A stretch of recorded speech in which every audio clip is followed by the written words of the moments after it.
virus is spread? So what we know about COVID-19 is based on what we know about how other coronaviruses are spread, which is person-to-person contact by droplets. So if I cough or sneeze, those droplets can travel up to 6 feet and enter your mouth or your nose or your lungs. Another way is if I cough or sneeze and it lands on a surface or an object, and then you touch that same object or surface and touch your face, the virus can enter that way.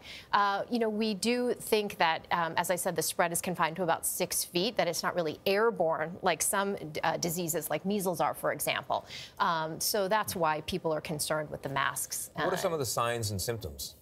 So signs and symptoms: fever, cough, shortness of breath. In some cases, people can have headache or even diarrhea, muscle ache, sore throat, runny nose, congestion.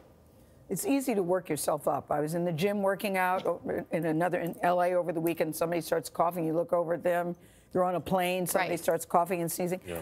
How do we put this in perspective, Tara, about how worried we should be and when to really get worried?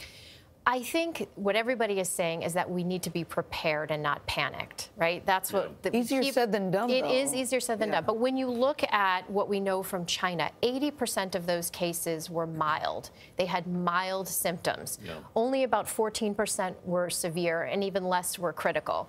The death rate that we have calculated at this point is about 2%, although because there's probably so many more cases than we've detected, it's probably even lower.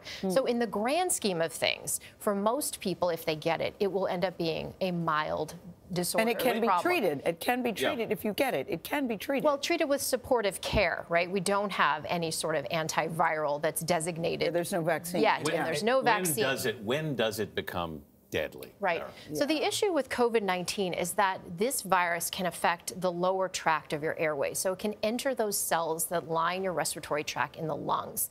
And there it can start to replicate and damage those cells. What happens after that point is your immune system launches a response to try to clean up and repair. The problem is, in some people, that immune system response is so overwhelming, it's not in check.